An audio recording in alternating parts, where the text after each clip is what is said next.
Bismillahirrahmanirrahim. Assalamualaikum warahmatullahi wabarakatuh. Alhamdulillahirrahmanirrahim. Assalatu wassalamu ala rasulillah wa ala alihi wa sahbihi wa man wala. Ikhwani fiddin, rahimani wa rahimakumullah. Hadirin sekalian rahimani wa rahimakumullah. Alhamdulillah di kesempatan kali ini kita bisa bertemu kembali. Dan insyaallah kita akan melanjutkan pelajaran kita di pelajaran tajwid. Pada kesempatan kali ini kita akan merojaah tentang hukum nun sukun dan tanwin. Ya. Insyaallah sudah selesai kemarin dan sudah juga latihan walaupun masih banyak yang belum mencoba mengumpulkan tugasnya. Nah, mudah-mudahan kalian sudah bisa ya tentang hukum nun sukun dan tanwin ini. Jadi sekarang kita murojaah dan sedikit nanti ada penambahan. Nah, barakallahu fikum. Biasanya hukum nun sukun dan tanwin itu ada 4. Yang pertama idhar, kemudian yang kedua adalah idgham, dan yang ketiga adalah iqlab, kemudian yang keempat adalah ikhfa. Ikhfa hakiki. Nah, barakallahu fikum. Kemudian yang pertama adalah idharah halki. Ya, artinya jelas ya. Nah, artinya jelas ini sudah kita bahas insyaallah. Nah, mengeluarkan setiap huruf dari tempat keluarnya tanpa disertai dengan dengung. Hurufnya ada hamzah, ha, kemudian ha, kha, a, gha. Nah, ini huruf-huruf idhar, dihafal ya. Dan karena ini senantiasa dipakai selamanya, selama kita masih diberi kesempatan untuk membaca Al-Quran, maka hukum-hukum nun sukun dan tanwin akan senantiasa terus dipakai. Nah, barakallahu fikum.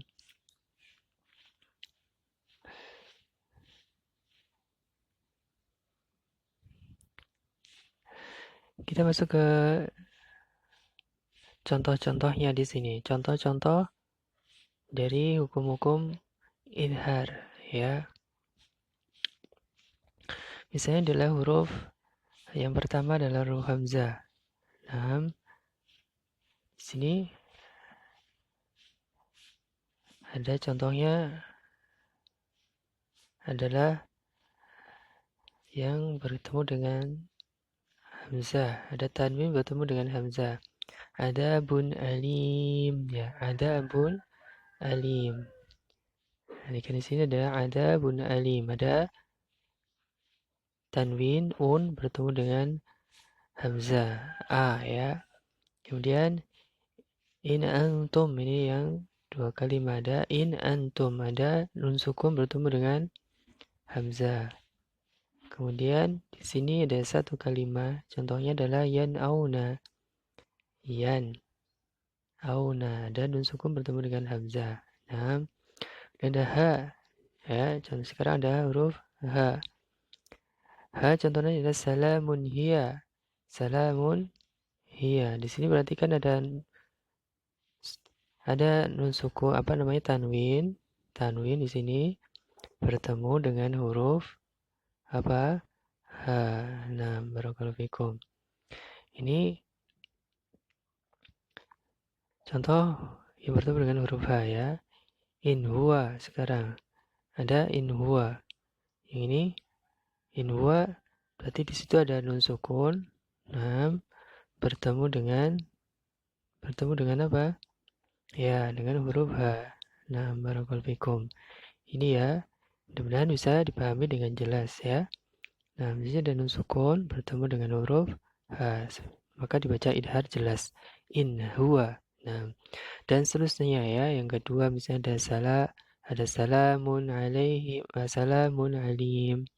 Bukan sami'un alim. Dan azizun hakim. Ya, semuanya ini dibaca jelas. Nah, atau idhar. Taib barakallahu fikum. Taib. Sekarang kita masuk ke idgham yang kedua. Idgham adalah memasukkan ya. Kemudian istilah di sini adalah pertemuan huruf yang mati dengan huruf yang hidup sehingga kedua huruf itu menjadi satu huruf yang bertasydid. Hurufnya ada yarmiluna atau yarmuluna boleh. Hurufnya ada ya, ra, mim, lam, wawu, dan nun. Nah, itu ada dua, bihuna dan bila huna. Nah, yang bihuna itu ada yamnu, ya, mim, nun, dan wawu. Yang bila huna ada lam dan ra. Nah, barakallahu fikum. Baik. Ini contoh-contohnya ya. Ada Yawmaidin wahiyah. Perhatikan di sini yawmaidin wahiyah. Yawmaidin wahiyah. Ada yawmaidin di sini. Dia berarti ada tanwin ya, di huruf za itu ada tanwin. Yawmaidin bertemu dengan huruf wa. Maka ini idgham yawmaidin wahiyah. Nah, ya. Ini idgham bi gunnah. Nah, barakallahu fikum. Kemudian idgham bila gunnah. Contohnya adalah mir rabbihim atau miladunhu ya. Di sini yang pertama yang bertemu dengan huruf la. Nah, miladunhu. Ya, di sini berarti ada nun sukun bertemu dengan apa di situ? Huruf lam. Maka dibaca idgham bila huna tanpa dengung. Miladunhu. Ya, miladunhu. Nah, barakallahu fikum. Dan yang kedua contohnya adalah mir rabbihim. Berarti nun sukun bertemu dengan ra. Nah, barakallahu fik. Ini idgham. Kemudian yang ketiga adalah iklab. Iklab artinya mengganti ya. Kemudian secara istilah adalah menjadikan huruf satu pada ketentuan huruf lain disertai dengan hunna. Nah, huruf iklab hanya satu yaitu ba. Contohnya adalah kasih besaran ya. Contohnya adalah ambihum. Contoh di sini ambihum. Perhatikan di sini ambihum. Nah, di situ berarti ada nun sukun bertemu dengan huruf ba. Nah, barakallahu fiik, ini iklab. Dibaca gunnah 2 harokat. Ambihum, nun sukun berubah menjadi mim ya. Ambihum. Nah, biasanya ditandai dengan huruf mim kecil. Nah, itu namanya iklab. Barakallahu fiik. Sekarang lanjutnya yang keempat adalah ikhwa. Ya, ini kita lewati bacaan tentang pembagian ikhwa. Dan tidak ada di pelajaran kita. Ini pelajaran yang tingkat selanjutnya sebenarnya. Bacaan ikhwa. Ikhwa artinya samar ya, atau menyembunyikan.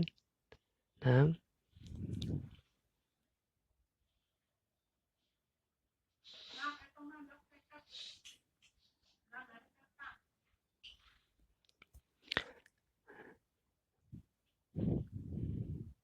huruf ikhwa itu ada 15 huruf ya. Ini ada singkatannya. Nah, contoh bacaan ikhwa. Ini agak kurang jelas ya. Ini kelihatannya nunnya rusak. Taib. Labas, nah ikhwa yang salah sama ya. Jika dia bertemu dengan ada nun sukun bertemu dengan salah satu dari huruf ikhwa, maka dibaca hunnah 2 harokat.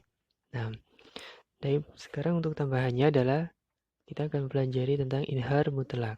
Idhar mutlak.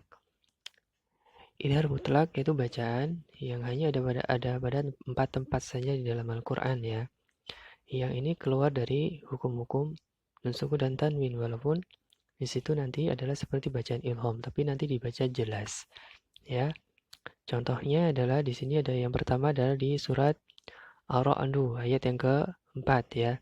Bacaannya adalah sin wa nun. Ini sin wa nun. Bacanya adalah sin wa nun, contohnya di sini sin wa nun. Nah, perhatikan di situ ada nun sukun bertemu dengan wa. Harusnya kan bihunna, tapi di sini dibaca jelas sin wa nun. Nah, kemudian yang kedua adalah di surat Al-An'am ayat yang ke-99. Bacanya adalah kin wa nun. Itu juga sama, nun sukun bertemu dengan wa. Dibaca kin wa nun ya, dibaca jelas, bukan kiwa tapi kin wa. Nah, yang ketiga adalah di huruf sof, bukan di surat as-sof ayat yang keempat. Ya, bunyinya adalah bun ya nun, bun ya nun, bun ya nun, bun ya nun. Ya, bukan bu ya, tapi dibaca bun ya, dibaca jelas. Yang terakhir, yang keempat adalah di surat An-Nahl ayat yang ke-30. Bacaannya dunya, dunyanun. Nah, dunya ya dibaca jelas dunya, bukan dunya tapi dunya. Nah, ini tentang bacaan idhar mutlak yang hanya pada 4 ya saja di dalam Al-Quran. Ini dia. Nah, tempat-tempatnya nanti kalian bisa dipahami dan bisa dihafal. Nah, barakallahu fikum. Ini saja di pelajaran kali ini sebagai murojaah tentang hukum sukun dan tanwin. Mudah-mudahan bisa dipahami. Nah, barakallahu fik. Sampai di sini dulu. Allah ta'ala alam. Subhanakallahumma bihamdika. Asyhadu an la ilaha illa anta astaghfiruka wa atubu ilaik. Assalamualaikum warahmatullahi wabarakatuh.